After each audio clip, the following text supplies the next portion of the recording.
ഗസയിൽ ഇപ്പോൾ ഒരു വലിയ സംഭവം നടന്നിരിക്കുകയാണ്. ഇസ്രായേൽ തങ്ങൾക്കൊരു തെറ്റുപറ്റി എന്ന് തുറന്ന് സമ്മതിച്ചിട്ടുമുണ്ട്. എന്താണത് എന്നല്ലേ?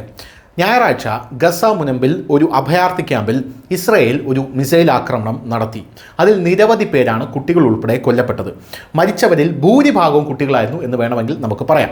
ആക്രമണത്തെ മാനുഷിക ദുരന്തമെന്ന് വിശേഷിപ്പിച്ച ഇസ്രായേൽ സൈന്യം ഇതൊരു സാങ്കേതിക തകരാർ മൂലമായിരുന്നു എന്നാണ് പറയുന്നത്.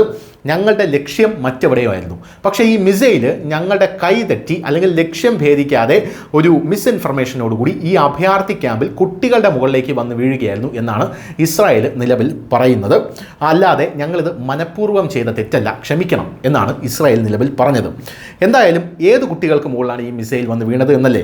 ഒരു ഫലസ്തീൻ ഇസ്ലാമിക് ജിഹാദ് പ്രവർത്തകന് നേരെയാണ് ഞങ്ങൾ ആക്രമണം നടത്തിയത് എന്നാണ് യഥാർത്ഥത്തിൽ ഇസ്രായേൽ പറയുന്നത്. എന്നാൽ വെടിവയ്പ്പിലെ സാങ്കേതിക തകരാർ കാരണം ആക്രമണം ഉദ്ദേശിച്ച ലക്ഷ്യത്തിൽ നിന്ന് ഡസൺ കണക്കിന് മീറ്റർ അകലെയായിപ്പോയി. നിരപരാധികളായ സാധാരണക്കാർക്കുണ്ടാകുന്ന നാശനഷ്ടങ്ങൾ പരമാവധി കുറയ്ക്കാൻ ഇസ്രായേൽ ഡിഫൻസ് ഫോഴ്സ് എല്ലാ ശ്രമങ്ങളും നടത്തുന്നുണ്ടെന്നും സൈന്യം ഞായറാഴ്ച പറഞ്ഞിട്ടുണ്ടായിരുന്നു. എന്തായാലും ഈ കുട്ടികൾ ശുദ്ധജല ശേഖരണത്തിന് വന്ന കുട്ടികളാണ്. നമുക്കറിയാം, ജലക്ഷാമമാണ് ഇപ്പോൾ ഇസ്രായേൽ ഗാസ മുനമ്പ് നേരിടുന്ന ഏറ്റവും വലിയ വിഷയം എന്ന് പറയുന്നത്.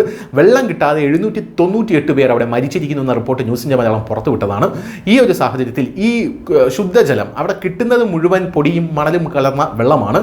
അതുകൊണ്ട് ശുദ്ധജലം ശേഖരിക്കാൻ കുട്ടികൾ നിൽക്കുന്ന അവർക്ക് നേരെയാണ് വ്യോമാക്രമണം ഉണ്ടായത്. ശേഖരിക്കാൻ പോയാൽ എന്തായാലും ആ ശുദ്ധജലം കിട്ടണമെങ്കിൽ കിലോമീറ്ററുകളോളം കുട്ടികൾക്ക് നടക്കേണ്ടി വരുന്നു എന്നുള്ളതാണ് മറ്റൊരു കാര്യം. ശുദ്ധജലം ശേഖരിക്കാൻ നിരവധി കുടുംബങ്ങൾ ഏകദേശം 2 കിലോമീറ്റർ, അതായത് 1.2 മൈൽ നടന്നാണ് എത്തിയത്. ആക്രമണം നടക്കുമ്പോൾ ഏകദേശം 20 കുട്ടികൾ അവിടെ ഉണ്ടായിരുന്നു. 14 മുതിർന്നവർ സ്ഥലത്തുണ്ടായിരുന്നു. നുസിറാത്ത് അഭയാർത്ഥി ക്യാമ്പിലാണ് ഈ വ്യോമാക്രമണം നടന്നത്. അവിടെ ശുദ്ധജലം ശേഖരിക്കാൻ ആളുകൾ ഒത്തുകൂടിയിരുന്നു എന്നാണ് ഇപ്പോൾ കണ്ടുനിന്ന പ്രദേശവാസികൾ പറയുന്നത്.